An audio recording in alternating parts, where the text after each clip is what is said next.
ശിവപുരാണം 12ാമത്തെ അധ്യായം ശിവാലയ വർണ്ണനം. முனிகள்லாம் கேட்குறா,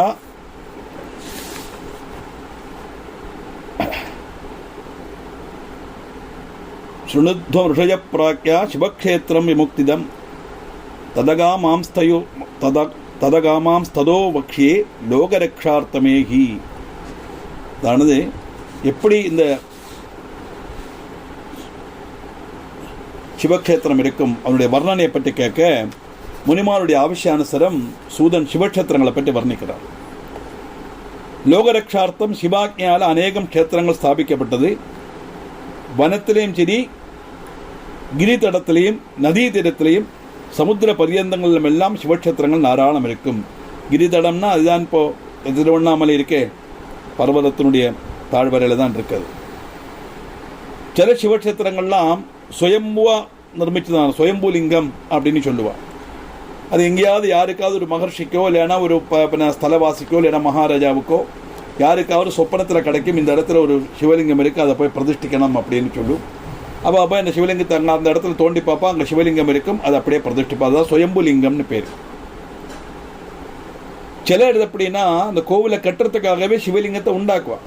அது எப்படி உண்டாக்குன்னு போனதில் பார்த்தோம். லோகத்திலேயோ கல்லிலேயோ நம்ம சிவலிங்கம் உண்டாக்கணும் அப்படின்னு. இப்படி சிலதெல்லாம் மனுஷன் நிர்மிதமாக இருக்கும், சிலதெல்லாம் சுயம்புவா பந்தப்பட்ட லிங்கமாக இருக்கும். பல நதிகளும் க்ஷேத்திரவுமாய் பந்தப்பட்டதாயிட்டாக்கும் இந்த க்ஷேத்திரங்கள் அறியறது. பல நதிகளும் க்ஷேத்திரவுமாய் பந்தப்பட்டதாயிட்டாக்கும் அறியப்படுறது. சரஸ்வதி நதி புண்ணியப்பிரதம். ஹிமவானந்து உத்பவிச்ச கங்கை தீரத்திலுள்ள காஷி க்ஷேத்திரம் பாவனம். அது மாதிரி சோணபத்ரா, நர்மதா, கிருஷ்ணவேணி, மகாநதி, துங்கபத்ரா, காவேரி, கோதாவரி, யமுனா, தாமிரபரணி, வேகவதி, சோழநதி, சிந்து, இப்படி அநேகம் புண்ணிய நதிகளுள்ள தீரங்கள் எல்லாம் சிவக்ஷேத்திரம் காணும். தாமிரபரணியில் தான் நெல்லையப்பர் கோவில். இப்படி க்ஷேத்திரங்களில் விசேஷ திவசங்களில் சிவ பூஜையும் பிதர்கர்மங்களும் அனுஷ்டிக்கிறது நல்லதாக்கும் அப்படின்னு போட்டிருக்காரு. பிரம்மலோக பிராப்திக்கு சகாயமாக்கும் இந்த க்ஷேத்திர தரிசனம். விவித மாசங்களில் விவித விசேஷ திவசங்கள்லையும் சிவாராதனை செய்து வரா.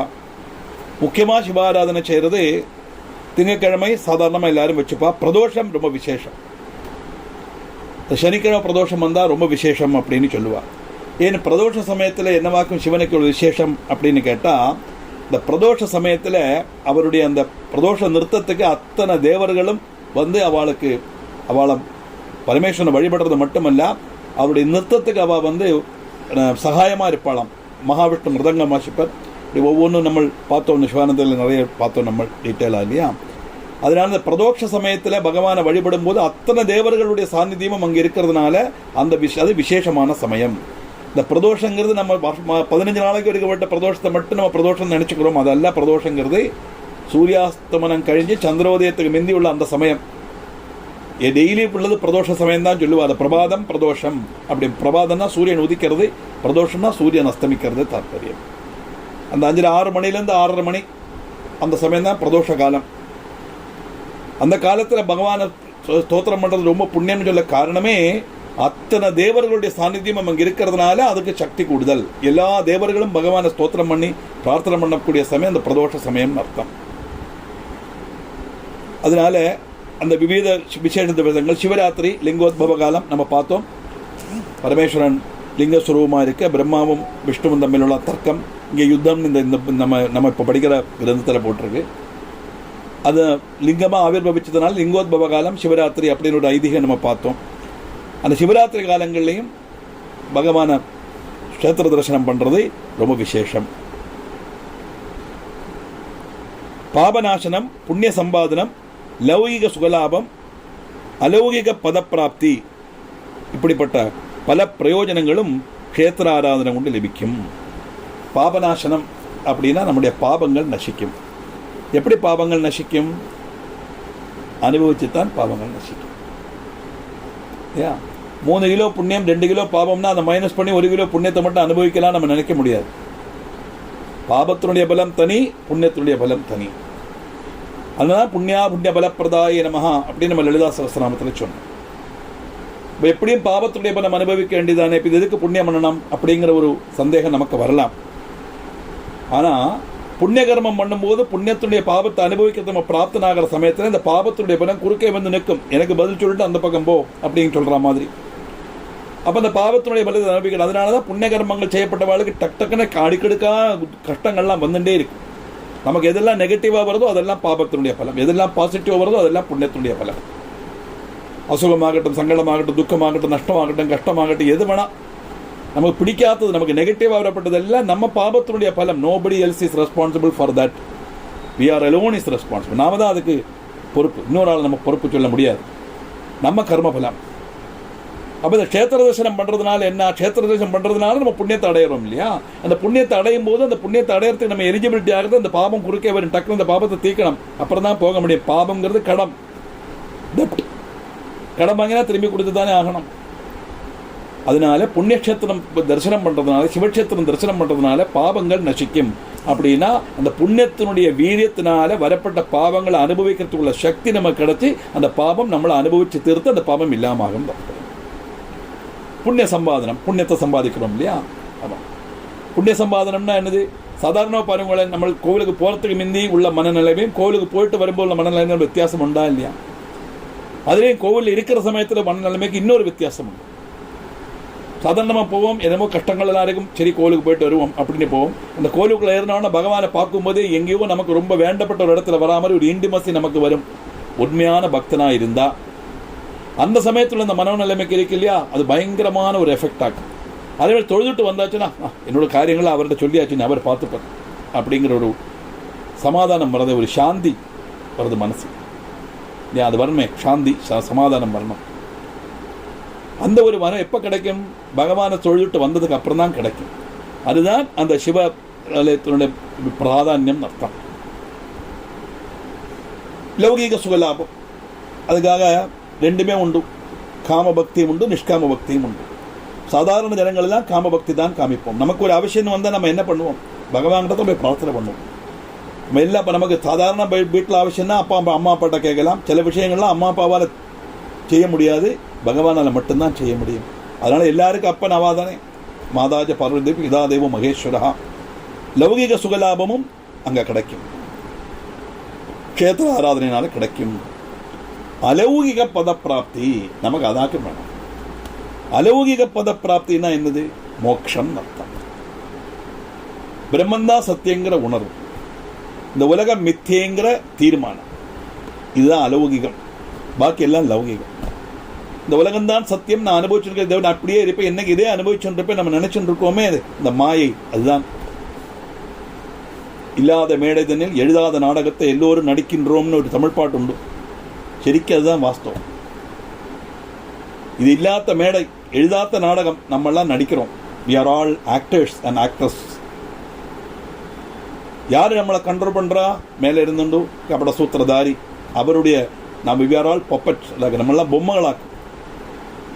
அந்த பகவானுடைய சூத்திரதாரி அவர் தான் தனிக்கிறது அனுசரிச்சா நம்ம நடத்துகிறோம் தாற்பயம். அவர் எப்படி தருவார்னா நம்ம கர்மபலம் அனுசரித்து அந்த சூத்திரதாரி பிரவர்த்திக்கும் தாற்பயம். அலௌகிக பத பிராப்தின்னு சொன்னால் மோட்ச பிராப்தின்னு அர்த்தம். இப்படி பாபநாசனம், புண்ணிய சம்பாதனம், லௌகிக சுகலாபம், அலௌகிக பதப்பிராப்தி, இப்படி பலவிதமான பிரயோஜனங்கள் க்ஷேத்திராராதனை கொண்டு லபிக்கும் அப்படிங்கிறதாக்கும் இந்த க்ஷேத்திர தரிசனத்தினால் வரப்பட்ட பிரயோஜனம்னாக்கும் அந்த சூதனிவாளுக்கு சொல்லிக் கொடுக்குறார். இப்படிப்பட்ட விசேஷமான காரியங்கள் எல்லாம் அடங்கினது இந்த சிவபுராணங்கிறது தான் இதிலிருந்து வரப்பட்ட தாற்பயம். கொஞ்சம் கூட டீட்டெயிலாக அந்த ஒவ்வொரு லைனாக நமக்கு பார்த்தா இன்னும் கொஞ்சம் விஷயங்கள் தெரியும். அதுக்குள்ள சௌரியம் பகவான் தரட்டு. நானும் சர்ச் பண்ணிட்டு இருக்கேன். உங்களுக்கு யாருக்காவது மலையாளத்தில் அப்படி புக்கு கிடச்சது நான் சொன்னால் நீங்கள் எனக்கு ரெஃபர் பண்ணலாம், நமக்கு அந்த புக்கை பார்க்கலாம். பாக்கி நாளைக்கு எத்தனாமத்தது 13ஆம் சர்க்கம் நாளைக்கு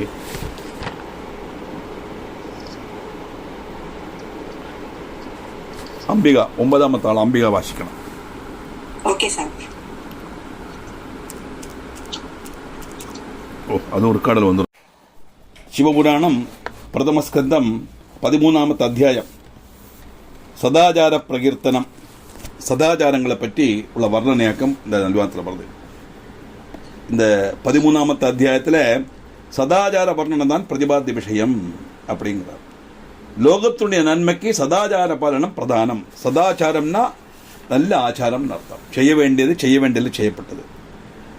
அப்போது முனிமார் கேட்குறா, சிவக்ஷேத்திரங்களை வர்ணிக்கிறார், எல்லாம் கழிச்சு அல்ல ஆமாம் சதாச்சாரம் ஸ்ரவாயாசு ஏன லோகான் ஜெயத்புதா தர்மாதர்மம் மயான் ப்ரூஹி சொர்க்க நாரகதாம்ஸ்ததா. இப்படி விஷயங்கள் எப்படி தெரிஞ்சுக்கிறது, சதாச்சாரம் எப்படி நம்ம அனுபவிக்கணும், சொர்க்கம் எப்படி நரகம் எப்படி பிராப்தியாகும், என்னென்ன காரியங்கள் பண்ணால் சொர்க்கம், என்னென்ன காரியங்கள் பண்ணால் நரகம்னு அவாக்கு ரிஷிகளுடைய சாத்தியம். சூதன் சொல்கிறான், சதாச்சார தத்பரனான வித்வானான பிராமணன், அல்பாச்சாரனும் அல்ப வித்யனுமாக்கும் சத்திரியன், கிருஷி வாணிஜ்யாதி தல்பரனாக்கும் வைஷ்யன், அசூயாலுவும் சேவநிரதனுமாக்கும் சூத்ரன். அப்படின்னு 3 ஜாதிக்காரோட சேவனம் தான் சூத்ரனுடைய தொழில். இதுதான் பழைய ஜாதி விவஸ்தை. அப்போ விஷயங்கள் பிரம்மன் தான் சத்தியங்கிற உணர்வு தெரிஞ்சு வேத படங்கள்லாம் படிக்கப்பட்டவன் பிராமணன். சில விஷயங்கள் மட்டும் தெரிஞ்சுட்டு சில ஆச்சாரம் மட்டும் பண்ணக்கூடியவன் சத்திரியன். கிருஷியிலே வாணிஜ்யத்திலே மாத்திரம் தாத்பரியம், அவனுக்கு வேற எதுவுமே சிந்தை கிடையாது. அப்படி இருக்கப்பட்டவன் சத்திரியன். இவாளுக்கெல்லாம் சேவன நிரதனா இருக்கப்பட்டவன் சூத்ரன் அப்படின்னு சொல்லி ஜாதி விவஸ்தையில சொல்றான். ஆத்மீகமாக பார்த்தா இது ஜாதி விவஸ்தையில சொல்லியிருந்தாலும் பிரம்மத்தை ஒரு ரூபமாக நம்ம சங்கல்பிச்சோமானா பாதம் வரைக்கும் எவன் தெரிஞ்சுக்கிறானோ அவன் சூத்ரன். அதான் பத்மியாகும் சூத்ரோ அஜாஜதா சுத்தம் ஊரு தது சியத்வைஷ்யா. தொட வரைக்கும் மாறி தெரிஞ்சுக்கிறாளோ அவன் வைஷ்யன். பாகூராஜன்ய கிருதா. தோல் வரைக்கும் எவன் தெரிஞ்சுக்கிறானோ அவன் சத்திரியன். பிராமணோஸ்ய முகமாசீத். முகம்னா ஃபுல்னு அர்த்தம். முகத்திலேருந்து வந்தவன் அர்த்தத்தில் எடுத்துக்கப்படாது. பிரம்மத்தை பூர்ணமாக மனசிலாக்கிற கழிவுள்ளவன் பிராமணன் அர்த்தம். ஒரே ஆள் தான் 4 ஸ்டேஜில் வரான்னு தாத்பரியமே ஒழிய அது 4 ஜாதி எல்லாங்கிறது தான். வேத அடிஸ்தானத்தில் ஜாதி இருக்குங்கிற ஒரு தப்பான ஒரு பிரச்சரணம் இருக்கு, அது தப்பு. இதுதான் தாத்பரியம். அல்லாமல் பகவானுக்கு அப்படி ஜாதி எல்லாம் கிடையாது. பகவானோட முகத்திலேருந்து வந்தோம் பிராமணா, தோளிலிருந்து வந்தோம் சத்திரியா, அதெல்லாம் வாக்கியார்த்தமாக இவ சொல்லப்பட்ட அர்த்தங்கள். ஆனால் ஆத்மீகமான அர்த்தம் என்னதுன்னா பிரம்மத்துக்கு ரூபம் கிடையாது. இருந்தாலும் அது ஒரு மனுஷ ரூபா சங்கல்பிச்சோமானா பாதம் வரைக்கும் தெரிஞ்சவன் சூத்ரன், தொட வரைக்கும் தெரிஞ்சவன் வைஷ்யன், தோல் வரைக்கும் தெரிஞ்சவன் சத்திரியன், முழுஷம் அவன் மனசிலாக்குறோன்னு அவன் பிராமணன் அர்த்தம். ஆனால் ஜாதி விவஸ்தாரம் அடித்ததில் இந்த ஆச்சாரங்கள் பண்ணுற சமயத்தில் எப்படின்னா இந்த பிராமணனுக்கு அந்த ஆச்சாரங்கள்லாம் பண்ணப்பட்டவன் பிராமணன். பிராமணனா பிறந்தோட ஆச்சாரம் பண்ணனே அவன் பிராமணனே கிடையாது. அதுதான் ஆத்மீகத்தில் உள்ள அர்த்தம். யாகத்தினுடைய அவசானம் அதை முடிச்சப்புறம் தான் இந்த பிராமணன் எழுந்திருந்து மலமூத்திர விசர்ஜாதிகள்லாம் பண்ணணும். இந்த பூஜை பண்ணப்பட்டவாள்லாம் பார்க்கணும், கோயிலுக்குள்ளே விட 7 மணிக்கு 5 மணிக்கு ஒரு 4-6 மணிக்கூர்லாம் அதுக்குள்ளே உட்காந்துருப்பா. எப்படியோ அடக்கி பிடிச்சுன்னு உட்காந்துருப்பாவா. ரொம்ப கஷ்டமான ஒரு தொழிலாக்கும் அது இந்த சாந்தி ஜோதிங்கிறது. அப்படி மலமூத்திர விசர்ஜனம் செய்தால் தேக சுத்தி வருத்தனம். அது ஸ்ரத்தாபூர்வம் உடம்புல உறுப்புகள் எல்லாம் கழுகி விற்த்தியாக்கணும். கைமுட்டிலேருந்து 2 கைமுட்டும் அலம்பണം, கால் முட்டுக்கு தாழ அலம்பണം. அலம்பிட்டு அந்த வாயில் வெள்ளத்தை விட்டு இடது வசமாக 7 பிராവശ്யம் கொப்பளிக்கணும். பஞ்சாங்க ஸ்நானம்னு பேர். இது எவ்வளவு பண்ணினாத்தான் அந்த சரீரம் சுத்தமாகும் தாற்பயம். தந்ததாபனாதிகளுக்கு சேஷம் மந்திர ஸ்நானம் செய்யணும். தந்ததாபனம்னா பல்லு தேய்க்கிறது. அப்போ இதுவும் சதா அந்த காலம்பரம் பல்லு தேய்க்கிறோமே, பல்லு தேய்ச்சதுக்கு அப்புறம் மந்திர ஸ்நானம் பண்ணணும். அதுக்கு அகமர்ஷண சூக்தம் ஜபம் பண்ணுவா, படிக்கவா. நம்மளாம் என்ன பண்ணுவோம், நமக்கு தெரியாத என்ன பண்ணுறது அப்படின்னு கேட்டால் நம்ம ஏதாவது பகவான் நம்ம ஹரே ராம ராம ராம ஹரே ஹரே, ஹரே கிருஷ்ண கிருஷ்ண கிருஷ்ண ஹரே ஹரே, ஓம் நம சிவாயா சொன்னான். சர்வமங்கள மாங்கல்யே சொல்லி கூட ஜலத்தை விட்டுக்கலாம். அந்த மந்திரோச்சாரணத்தோடு கூடி ஸ்நானம் பண்ணணும் அப்படின்னு தாற்பயம். ஏன்னா முந்தி காலத்தில் குளத்திலே ஆற்றுல எல்லாம் தான் ஸ்நானம் பண்ணுவான். அந்த குளத்திலே ஆற்றுலேயும் எல்லாம் பலவிதமான துர்சக்திகள் இருக்கும். புஜரா கெஜரா சேவா ஜலஜா சௌபதேசிகாக சகஜா குலஜாமாலா டாகினி ஷாகினி ததா நம்ம தேவி மகாத்மத்தில் படித்தோம். ஜலப்பிசாசிகள்னு சொல்கிறா இல்லையா? ஆமாம். சிலதுகள் ஒரு வெப்ராளத்திலேயோ இல்லை பை மிஸ்டேக்கோ அந்த ஜலத்தில் பிராணம் போயிடுத்துன்னா சிலது அப்படியே அங்கேயே இருக்கும். அதுக்கு ப்ராப்பராக கர்மம் பண்ணலைன்னா அதுகள் அப்படியே ஜலப்பிசாசாக இருக்கும். அதெல்லாம் அப்போ என்ன பண்ணோம்னா நம்ம முங்கி குளிக்கும் போது அந்த ஜலப்பிசாசி பார்த்துட்டே இருக்க லோலமான மனசோட யாராவது வந்தாலும் அவளுடைய உடம்புல ஏறிடும். அது இது பலரும் சொல்லுவா இல்லையா, ஒன்றுமே தெரியாதது பயங்கரமாக இங்கிலீஷில் பேசும். அப்படி எனக்கு தெரிஞ்ச இடத்துல நடந்திருக்கு. அதெல்லாம் ஸ்கூலுக்கே போனது கிடையாது. ஆனால் ஃபிலோமினான்னு ஒரு மேல்நாட்டு பொண் எங்கேயோ குளத்தில் விழுந்திருக்கு. அந்த குளத்தில் போய் இந்த பொண்ணு போய் குளிச்சிருக்கு. நம்மால் பிராமின் லேடி. அவள் பாதி ராத்திரி இருந்திருந்து இங்கிலீஷில் பேச ஆரம்பிச்சுக்கோ. பயங்கரமாக நல்ல ஃபாரின் இங்கிலீஷ் தான் பேசுவாள். ஏன்னா ஸ்கூலுக்கே போனது கிடையாது. அப்புறம் அதெல்லாம் பாதையெல்லாம் ஒழிச்சா வச்சுக்கோங்க. அதுக்கு வழியெல்லாம் சொல்யூஷன்லாம் இருக்குது, அது இல்லைங்களே. ஆனால் இதுக்காக குளத்தில் குளிக்காமல் இருக்க முடியாது. அப்போ நம்ம என்ன செய்யணும் அப்படின்னா, ஏதாவது பகவன் நாமாவை சொல்லிட்டு குளத்தில் மங்கிட்டோம்னா இந்த பகவன் நாமாவை சொல்லப்பட்டவனுடைய சரீரத்தில் இந்த துஷ்ட சக்திகளால் ஏற முடியாது. அதுதான் ப்ரொடெக்ஷன். அதைத்தான் இந்த சதாச்சாரத்தில் மந்திர ஸ்நானம் அப்படின்னு சொல்கிறோம். இப்போ நம்ம என்ன பண்ணிக்கணும், நமக்கு தெரிஞ்ச மந்திரங்கள் ஏதாவது எல்லாருக்குமே ஒன்றுமே தெரிஞ்ச ஹரே நமசிவாய நமசிவாய நமசிவாய சொல்லிட்டு முங்கிடலாம், ஒரு குழப்பம் இல்லை. இப்போ எல்லாம் ரொம்ப சான்ஸ் குறைவு. குளத்துலேயும் ஆற்றுலையும் குளிக்கிறது ரொம்ப சான்ஸ் குறைவு. சமுத்திர ஸ்நானம் எல்லாம் ஏதாவது போகிறத திருத்தாத பதத்தில் பொறுத்து தான் பண்ணுறோம். இல்லைன்னா எல்லாமே நம்ம பாத்ரூமில் தான் குளிக்கிறோம். ஆனால் அப்பவும் பாத்ரூமில் குளிக்கும் போது கூட மகநாமாவை சொல்லிட்டே குளிக்கலாம், தப்பு கிடையாது. ஆனால் யாகங்கள்லாம் பண்ணுறதுக்கு போதும் சத்கர்மங்கள் பண்ணும்போதும் இந்த சதாச்சாரத்தை எப்படி நிலைநிறுத்துறது அப்படின்னு கேட்டால், தேக சுத்தி வருத்துக்காக ஸ்நானம் பண்ணும்போது அந்த தந்ததாவனம் கழிஞ்ச உடனே பல்லு தேய்ச்சதுக்கு அப்புறம் அந்த தந்ததாவனம் தான் பல் தேய்க்கிறது, பிரஷிங். அது கழிஞ்சு மந்திரஸ்தானம் பண்ணணும், மந்திரோச்சாரணத்தோட ஸ்நானம் பண்ணணும். அதுக்கப்புறம் அந்த உடுத்தின ஸ்நான வஸ்திரத்தை நல்லா வெள்ளத்தில் முக்கி நல்லா பிழிஞ்சு குடஞ்சி உணர்த்தின்னு தான் அந்த ஸ்நான கட்டத்திலேருந்து வெளியில் வரப்படும். இதெல்லாம் குளத்தில் குளிக்கப்பட்டவர்களுக்காக உள்ள காரியங்கள். ஸ்நானம் பண்ணும்போதும் அதுக்கு இது உண்டும். சிவமானச பூஜையில் ஆதிசங்கரர் வர்ணிக்கிறார் ஸ்நான விதி எப்படி அப்படின்னு கேட்டால், கிழக்க பார்த்தோ மேற்க பார்த்தோ வடக்க பார்த்தோ தான் குளிக்கப்படும், தெற்க பார்த்து குளிக்கப்படாது. ஆனால் சாதாரணமாக மிக்கவாறும் ஆண்கள் எல்லாம் கிழக்க ஃபேஸ் பண்ணித்தான் டோர் இருக்கும். அப்படி அமைப்பு வரும்போது அந்த ரெக்டாங்கிள் ஷேப்பில் தான் பாத்ரூம் வச்சுருப்பான். அந்த பாத்ரூம் இருக்கும்போது வடக்க பார்த்து தான் பைப் இருக்கும். அப்போ நம்ம கிழக்க பார்த்து தான் நிற்க வேண்டி வரும்.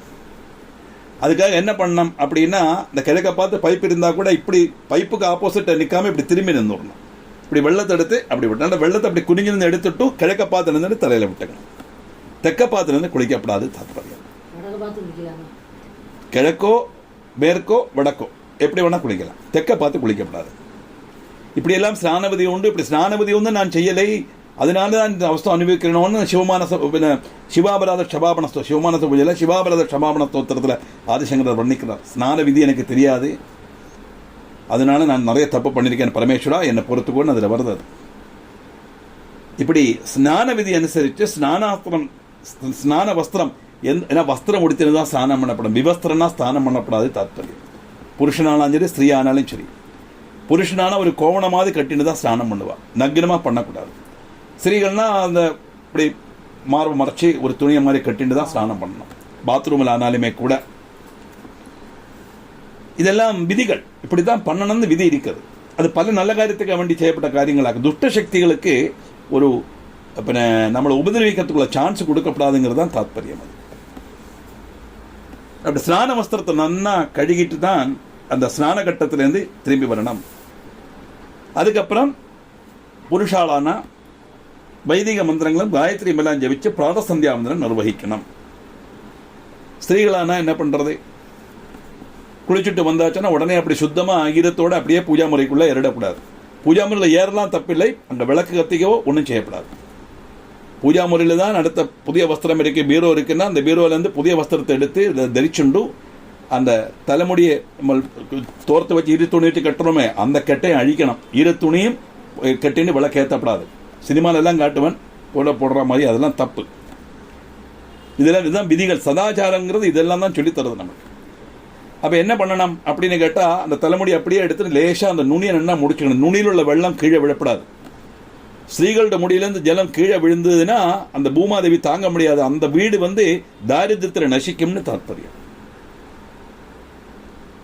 அதனால பாத்ரூமில் குளிக்கும்போது வெள்ளம் அது வேற வழி கிடையாது. அதெல்லாம் தாத்பரியம். இங்கே வெளியில் வந்தாச்சானா அந்த துணியை நுனியை நன்னா தோர்த்திண்டு அந்த நுனி ஒரு முடிச்சு மாதிரி போட்டு அந்த தலையை லேசாக அப்படி ஒதுக்கிக்கணும். வார முடியாது, ஈர தலையாக இருக்கும். போயிட்டு ஏதாவது நெத்திக்கு இட்டுக்கணும். அவள் ஆச்சாரப்படி சுபங்களான குங்குமம் இட்டுக்கலாம், அல்லாதவாளான சாதாரண விபூதியோ சந்தனமோ ஏதாவது ஒன்று இட்டுண்டு தான் விளக்கேற்றப்படும்.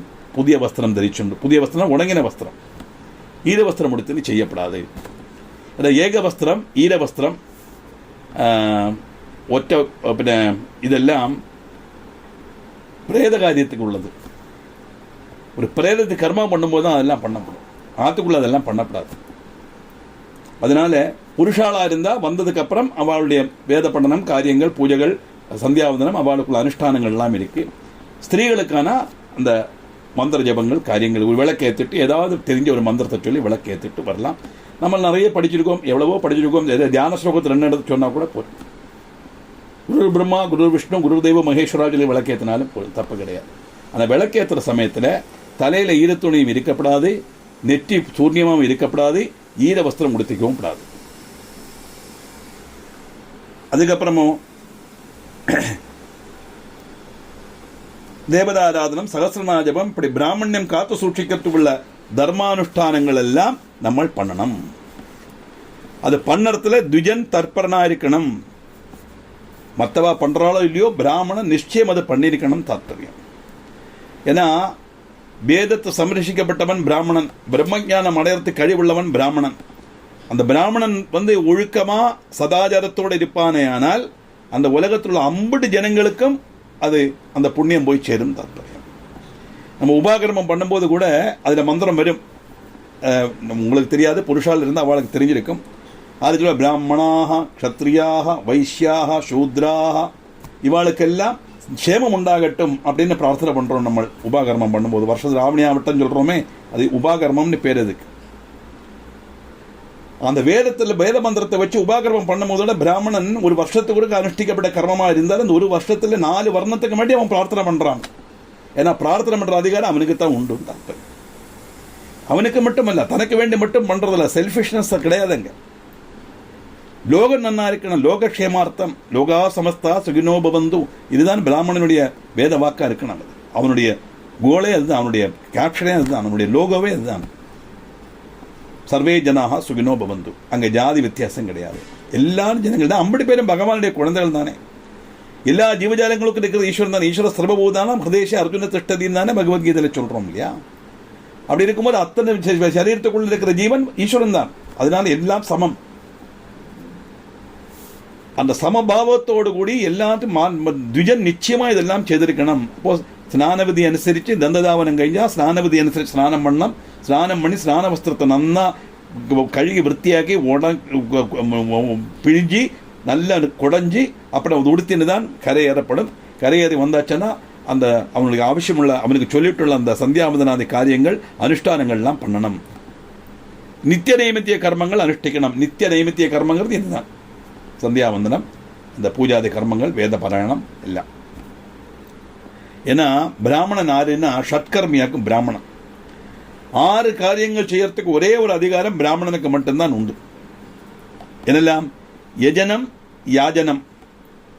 யஜனம்னா யஜ்ஞம் பண்றது, யாஜனம்னா யஜ்ஞம் பண்ணி வைக்கிறது. அத்தியனம், அத்தியாபனம்.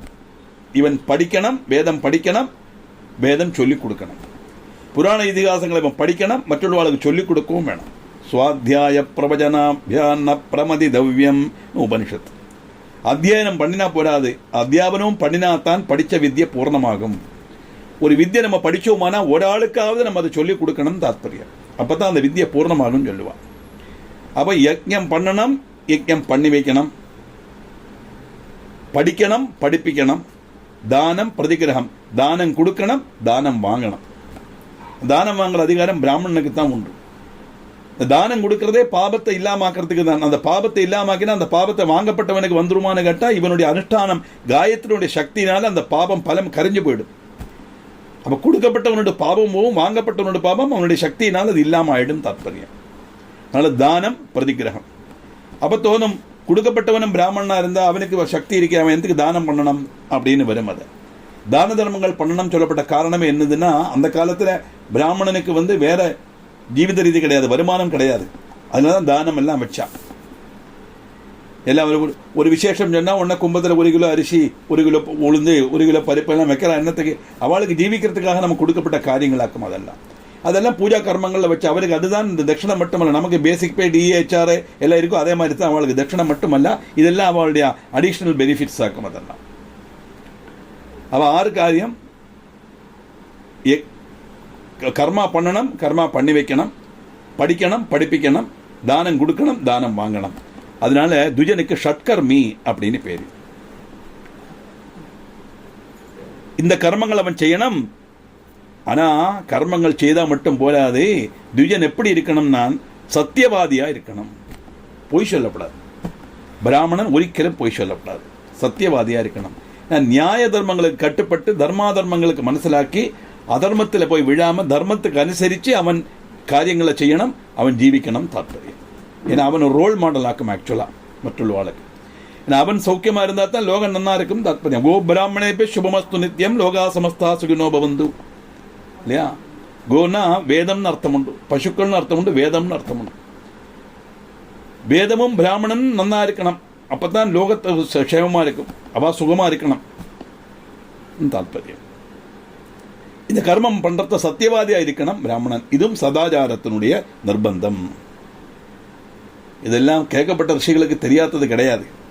அது சூதன் மூலமா ரிஷிகள் கேட்டு சூதன் சொல்ற மூலமா நமக்கு தெரியணுங்கிறதுக்காக நம்ம ரிஷிகள் சொல்லி தந்ததுதான் அது. க்ஷத்ரியாதிகளும் தாந்தாங்களுக்கு விதிச்ச பிராமணாதி வர்க்கபாலனம், பூபாலனம், ரக்ஷை முதலான கிருத்தியங்கள் வியாபிரதாவணம். அப்ப க்ஷத்ரியன்மார் என்ன செய்யணும்? அவளுக்கும் இந்த மாதிரி காரியங்கள் சந்தியாவந்தனம் காரியங்கள்லாம் உண்டு, சுத்தம் விருத்தி எல்லாம் பார்க்கணும் அவளும். அது மட்டும் பார்த்துட்டு அவ ஸ்தோத்திர பாராயணம் அப்படின்னு தயத்தை போகப்படாது. பாக்குள்ள சமயத்தில் பூபாலனம், ராஜ்யம் பறிக்கிறது, ராஜ்யங்களை ஜனங்களை ரட்சிக்கிறது,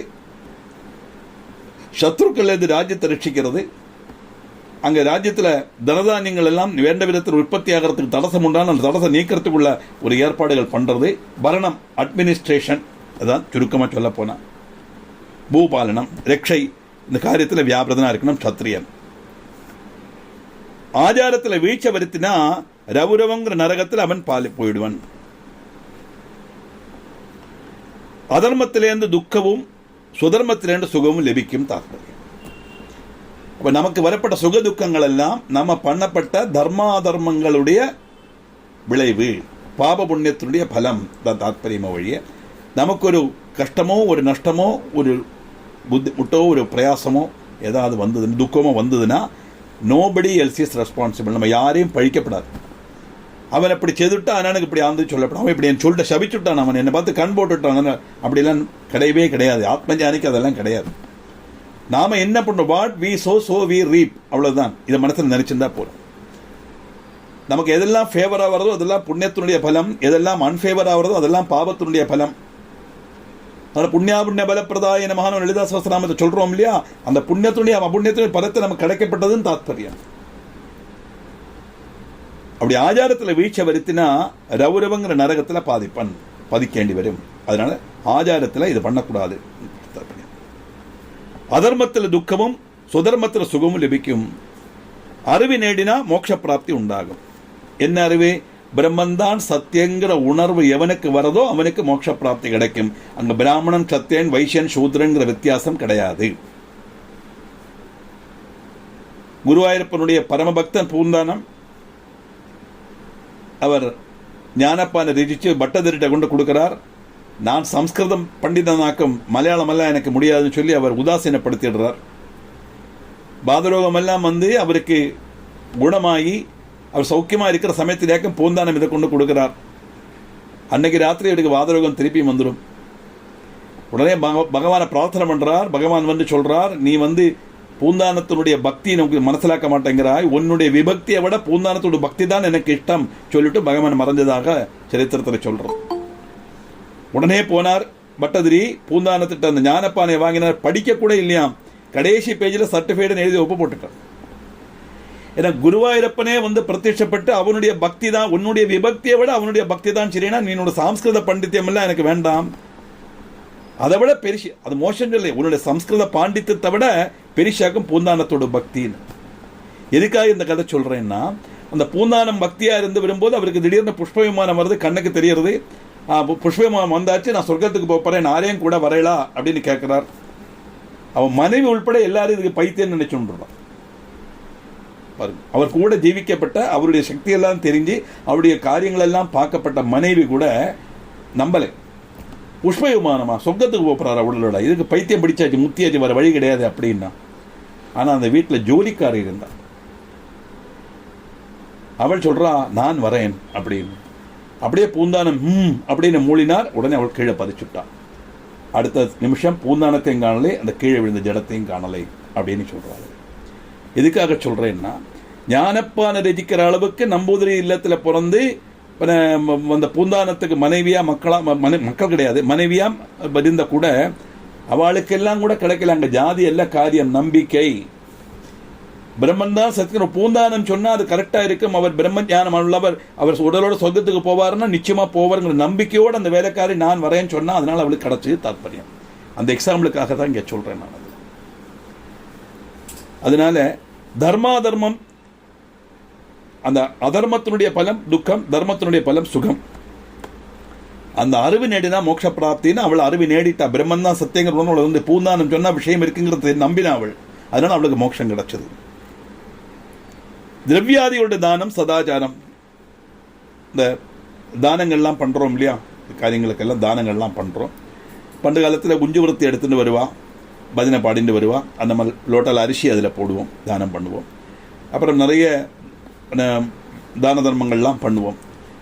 அது திரவியங்கள் சொன்னால் தானியமாகலாம், பணமாகலாம், வஸ்திரமாகலாம், பொருள் ஏதாவது ஆகலாம். அது கூட புண்ணியமான கர்மம் தான். இவர் ரொம்ப கஷ்டப்படுறா, அவளுக்கு ஒரு ஆக்சிடென்ட் ஆகிடுச்சு சொல்லிட்டு ஒரு வீடு தீப்பிடிச்சது ஒன்றுமே இல்லை. நம்மகிட்ட இருக்கிற 2 பழைய பாத்திரம், நம்ம பழைய எல்லாம் உபயோகிக்கிற பாத்திரத்தை 2 பாத்திரத்தை கொடுக்கலாம், போட்டுக்கிற வஸ்திரத்தை 2 வஸ்திரம் அவளுக்கு கொடுக்கலாம். எப்படி வேணால் தானம் பண்ணலாம். இதெல்லாம் திரவிய தானம் தான். அந்த திரவிய தானம் பண்ணுறது சதாச்சாரம் அப்படிங்கிறார். இப்போ இதெல்லாம் வெறுமனை வைக்கலை, இதெல்லாம் சதாச்சாரம். சதாச்சாரம் செய்தால் தான் நமக்கு அந்த நம்முடைய இது பர்ஃபெக்டாக இருக்கும் தாற்பயம். நம்ம பர்ஃபெக்டாக இருந்தாலும் எல்லாமே பர்ஃபெக்டாக நடக்கும் தாற்பயம். வாணிஜ்யத்தில் ஆதாயத்தினுடைய அம்சம் ராஜாவுக்கு அவகாசப்பட்டது. இந்த கிருஷி பண்றோமே, அதில் இவ்வளவு பங்கு ராஜாவுக்கு கொடுக்கப்பட்டது. அதனால இன்னைக்கும் திருவனந்தபுரத்தில் ஓணத்துக்கு ஓணக்காட்சியை சொல்லிட்டு நிறைய கொண்டு வந்து வச்சிருவா. நெல்லி, ஏத்தக்கொலை, வாழைக்கொலை, என்னென்ன உண்டோ காய்கறிகள் எல்லாம் கொண்டு அங்கே மகாராஜா கொண்டு சமர்ப்பிச்சிருவான். பண்டு காலத்தில் கொடுத்திருந்தா இன்னைக்கு நடக்கிறது. ஓணத்துக்கு திருமுல் காட்சியை சொல்லி கொண்டு வச்சிருவா. இதெல்லாம் ராஜாவுக்கு சேர வேண்டிய காரியங்கள் அப்படின்னு தாற்பயம். அதுக்கப்புறம் பிரம்ம யஜ்ஞம், அக்னி பூஜை, குரு பூஜை தொடங்கின செய்யறதுக்கு பிராமணன் பாத்தியஸ்தனாக்கும். என்னென்ன காரியங்கள் சத்கர்மங்கள் உண்டோ அதெல்லாம் பிராமணன் பண்ணித்தான் ஆகணும் அப்படின்னு. மற்றவாளுக்குன்னா அவளுக்கு கர்மங்கள் வேற இருக்கு. அப்ப என்ன அர்த்தம்? பிராமணன் இந்த மாதிரி காரியங்களை தான் பண்ணணுமே ஒழிய அவன் பரணத்திலேயோ இல்லை பிசினஸ்லேயோ இல்லை மற்ற சர்வீஸுக்கோ அவன் போகப்படாது தாற்பயம். இதெல்லாம் ஒரு காலத்தில் அப்படி பண்ணிட்டு இருந்தா, இப்போ அதெல்லாம் போயாச்சு. இப்போ எல்லாமே ஆயிட்டு, யாருக்கு வேணா என்ன வேணா ஆகலான்னு ஆயிடுத்து. ஆனால் புராணத்தில் சொல்லப்பட்டது வரும்போது நம்மளை அதை எக்ஸ்பிளைன் பண்ணுறோம், அவ்வளவுதான். எந்த தொழில் வேணால் செய்யலாம், இப்போத்த காலம் அப்படித்தான். ஆனால் எந்த தொழில் செய்தாலும் அந்த தொழில்ங்கிறது தெய்வத்துக்கு சமானம் நினைச்சுட்டு செய்யணும். இந்த தொழில் தான் எனக்கு ஆகாரம் தருது இல்லையா, it gives my daily bread and butter அப்படிங்கிற எண்ணத்தோட அந்த தொழிலை சுத்தமாக இருந்து செய்யணும். அந்த தொழிலை நம்ம செய்யப்பட்ட ஒரு காரியத்தினால யாருக்கும் ஒரு உபதிரவமோ நஷ்டமோ துரோகமோ வரப்படாது. அப்படி தர்மாதர்மங்களுக்கு முக்கியத்துவம் கொடுத்து அவனவனுடைய கடமை, அவனுடைய கர்த்தவியத்தை அவன் செய்யணும். அதுதான் சதாச்சாரம்னு தாற்பயம். அதைத்தான் சூதன் இவாளுக்கு சொல்லிக் கொடுக்கிறார். இதுதான் சதாச்சார நிவர்த்தி. இந்த மாதிரி சதாச்சாரம் செய்தால்தான் அந்த லோகத்துக்கு க்ஷேமம் உண்டாகும். அவனவனுக்கு ஒரு கடமை உண்டு, அந்த கடமை அவ செய்யணும் அப்படின்னு டீட்டெயிலாக சொன்னதாயிட்டு தான் நம்ம பார்த்தோம். மேலே உள்ள விஷயங்களை நமக்கு 14ஆம் சர்க்கத்தில் பார்க்கணும். நமஸ்காரம் சார், கிரிஜா குமார்.